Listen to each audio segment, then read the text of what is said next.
Both poles in Darwin and pole on Sunday in Winton. If he can do it again here today, he'll become the first man since you, Scafie, 13 years ago, to get 4 straight pole positions in this championship. He's a very good qualifier. We've seen him this season do some of his very best work in these very intense one-lap formats. And great first split straight away, 0.11 up. This is the business end of this now, with Tanda and Whincup to come.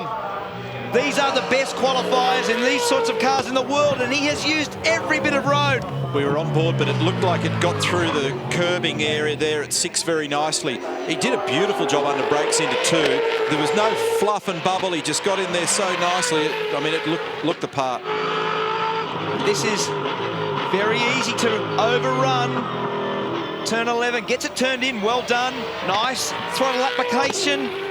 Don't use too much road, get it stopped for the last one.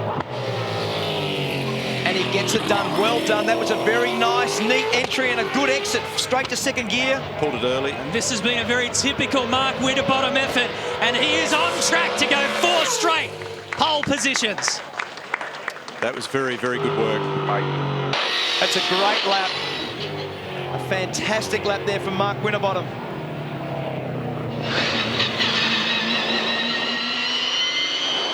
Very smooth, maximum effort. Frosty Mark Scaife, that was a fantastic lap, mate. Well done.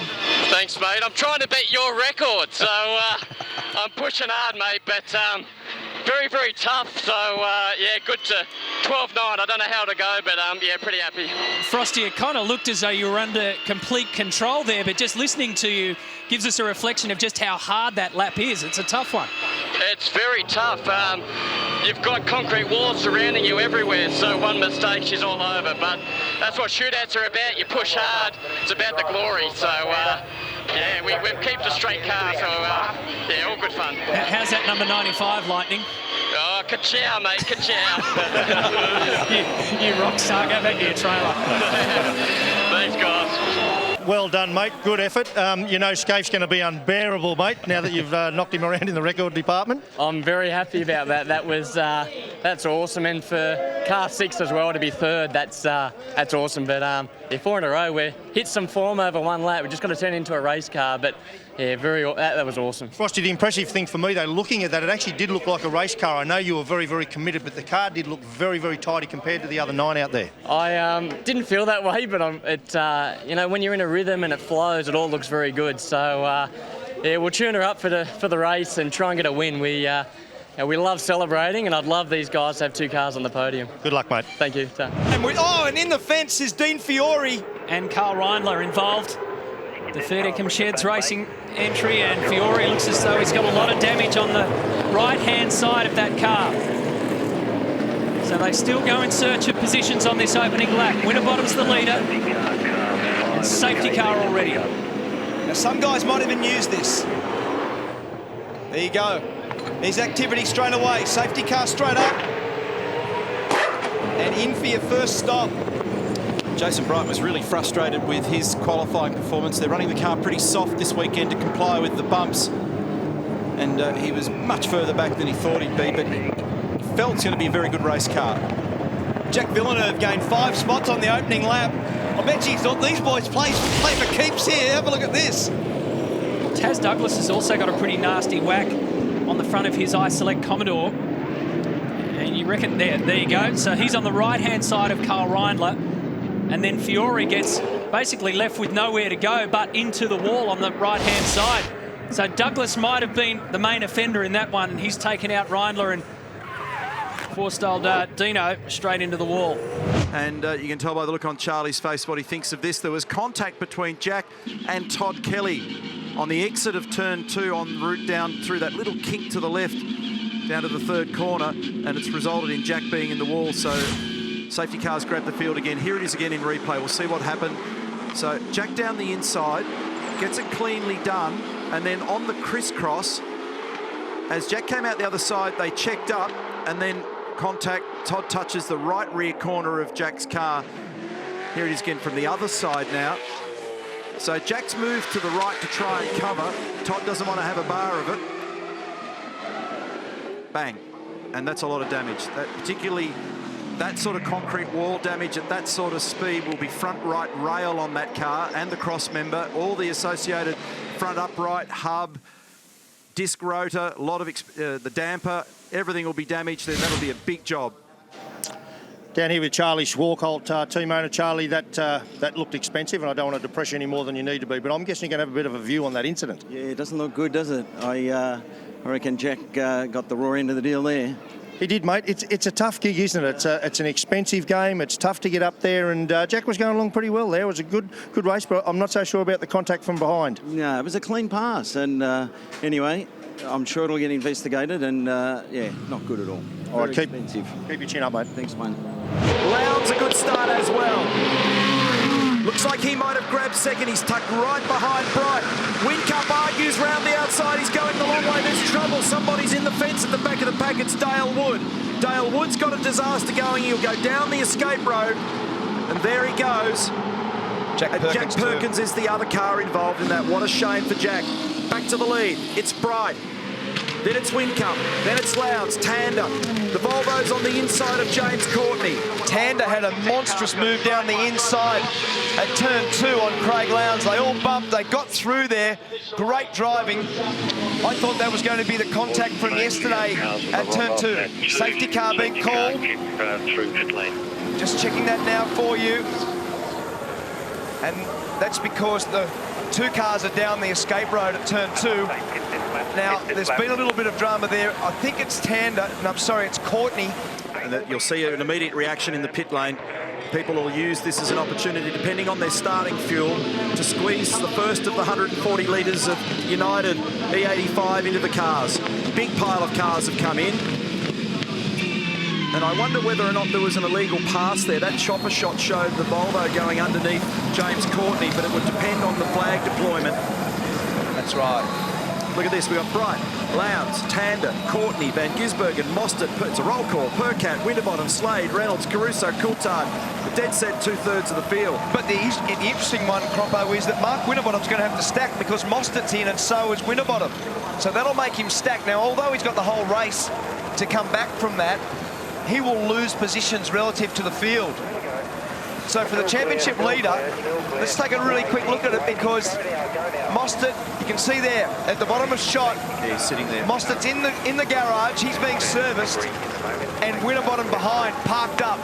He's actually lost a spot to Dave Reynolds and 2 others that have just driven by. All of those 5 cars are going to grab him, so he'll end up behind the DJR car here.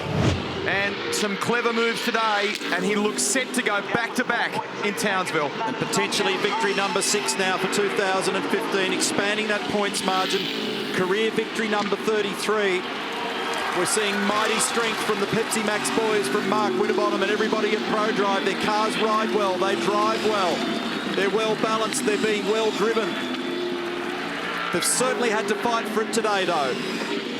And they're the envy of their rivals in pit lane. It's been an awesome drive by James Courtney in the background. This appreciative crowd around Townsville. Many of them get to their feet to celebrate a brilliant performance by the Pepsi Max crew and by the championship leader.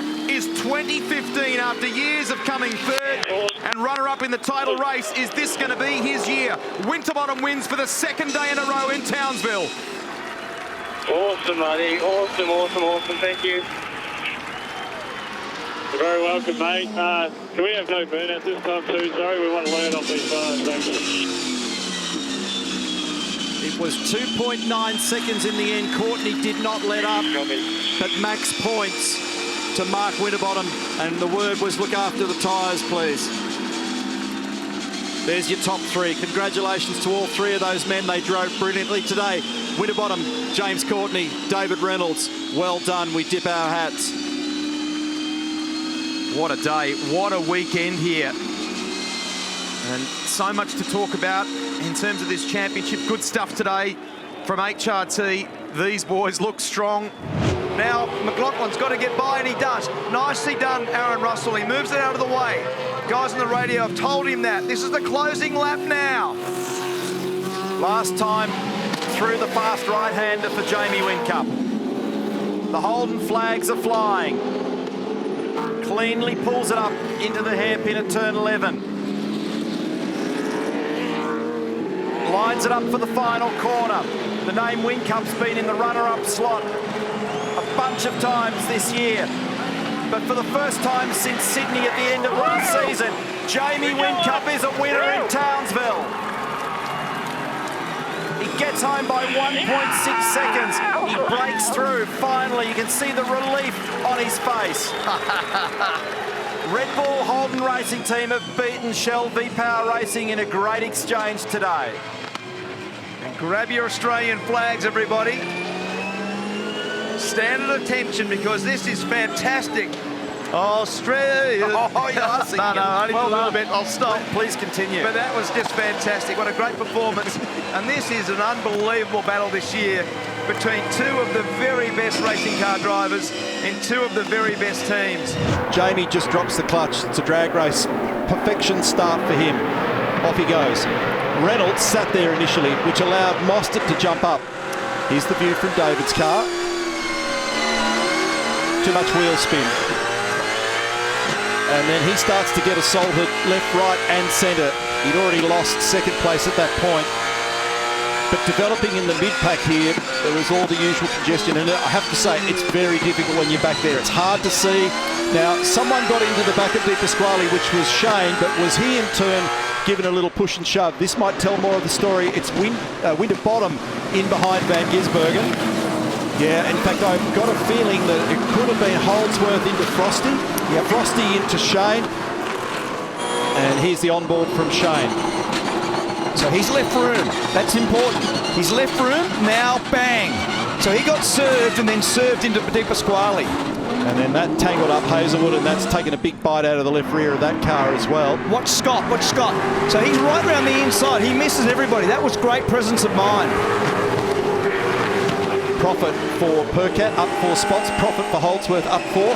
For McLaughlin, up 8 spots. Rick Kelly outside turn 2, and then getting caught up in everybody else's shot. Nowhere to go. Huge frustration. This is the McLaughlin viewpoint. Watch Frosty down the right. So you've got 2 in the dirt down there. And this is where it gets tricky. They're 3 wide. You cannot see. You've got no idea what's happening 3 or 4 cars up the road. And if they prop and stomp, you've got to try and find a gap. Sometimes they do not appear. Oh, he was very lucky. He actually got a fair whack from behind, and he popped out the other side. You can hear the thump in the back of it. Price forward on the left here on the run to turn 3. Courtney gets it up into 7th. And 0 says the clock. Checkered flag. Checkered flag is now out. Kostecki's moved up into 15th position in the Matt Stone Racing entry. Forward, Bryce Forward, great job. Up 4 spots to 6th. Perkat to the top with a 12.2. That lap has come from nowhere. Well done, Nick Perkat and everybody at Brad Jones Racing. Sensational lap by Nick. Couple of key laps to be finished here. Reynolds is one of them. He just gets one out of the fire because he was at the bottom of the tree. He drops up into 9th. Hazelwood comes up into 7th, teammate to Nick Perkat. So the BJR cars look strong out there at the moment. Macaulay Jones just moved up into 12th. Gary Jacobson to 13th. And Mostert, what's he got? Up 9 spots to 13th. That car did not look happy under brakes into 2 and 3 on that aborted lap that we caught. No, it was not nice. Wasn't too much understeer for Chaz, but that, for Nick Perkat, he hasn't had a pole in his career before, Croppo. If he can hang on, this will be his first pole position. What a great response from Brad Jones Racing and Nick Perkat. Nick Perkat, your first pole position, your Armour All pole. What a lap. Thank you. Yeah, can't thank AE and BJR enough. What a Father's Day present. He's been on the road for so long. The pole position thing he's trying to get away. Yeah, can't thank him enough. We're trying so hard to get to the Penske 888 number, and yeah, fine tuning, and it's sparked up. So hopefully it hangs in there for the next one. Good luck. Jacobson, Waters, a 12.3 for Cam Waters. A 12.3 for Waters has got him into P1. He's had a pole here before. Jamie punches a 12.3. Whincup strikes back. Oh, 50. LeBrock up into 3rd position, so we've got Whincup, Waters, LeBrock, Holdsworth fights back as well. So it's a 12.4 for Lee. Courtney improves his game. He's up into 5th position. What a great session. 15 ten-thousandths of a second separate, and Perkat's on it again. A 12.17. Hazelwood's knocked him off. Hazelwood's done a 12.15. Brad Jones racing front row of the grid. Wow. Punch and counter punch. Brad Jones racing. First it was Perkat on the provisional pole, and then it was Todd Hazelwood. Mostert's just come up and ruined some parties as well. He's in third spot. So it's not done yet. Hazelwood on the Armour All provisional pole. Anton de Pasquale under investigation, moves up 17 spots into fourth. It's Hazelwood at the moment from Perkat, from Mostert, from de Pasquale. What a session. This guy has had career best qualifying here previously in Dunlop Super 2. He's also done very well in the main game. He's just nailed an Armour All pole position for the Black Duck seat covers entry for Brad Jones Racing. That is a big moment in his career. Previous best qualifying for him was fourth, and it was here in Townsville. That's great. That is absolutely fantastic. Clutch troubles yesterday for him, and a huge bounce back. Todd Hazelwood, congratulations, your first Armour All pole award.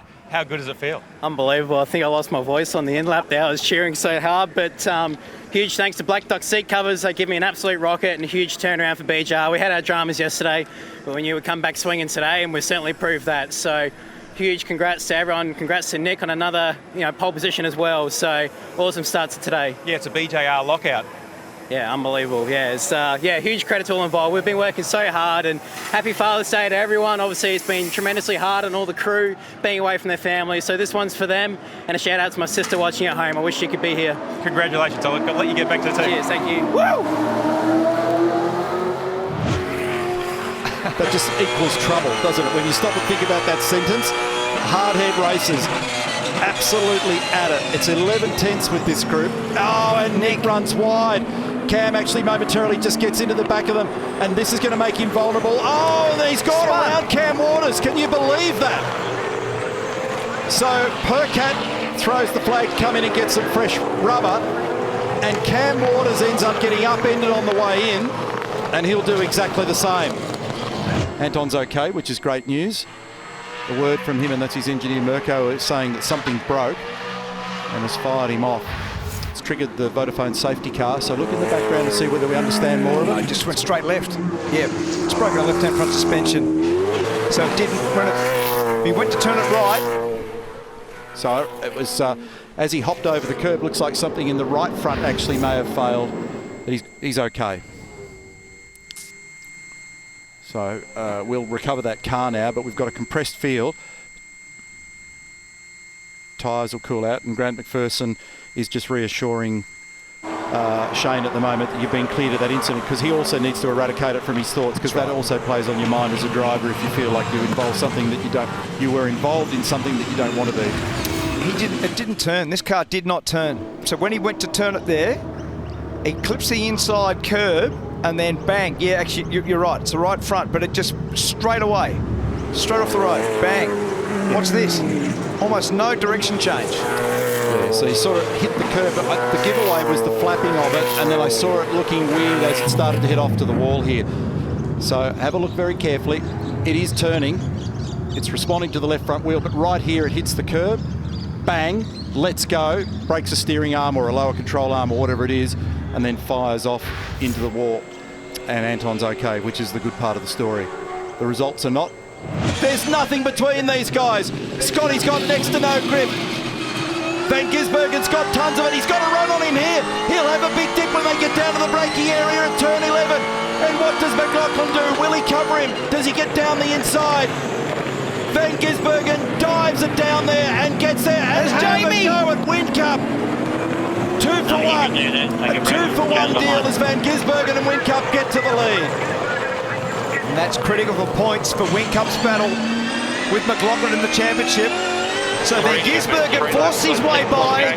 Jamie, in the fortunate position, is the beneficiary. He lobs down the inside and gets the move made also. Tremendous drive, Van Gisbergen. A great strategy by the Holden racing team. They've done a great job at Red Bull. Here's the replay. He's done it several times this weekend. He jinxed from the extreme left, and then he held him up high, and that fed Scott wide enough that Jamie was able to make a super easy pass. This is the view from McLaughlin's car. dives him down the inside, then sits him up. Scott has to pause on the throttle, and there goes Jamie.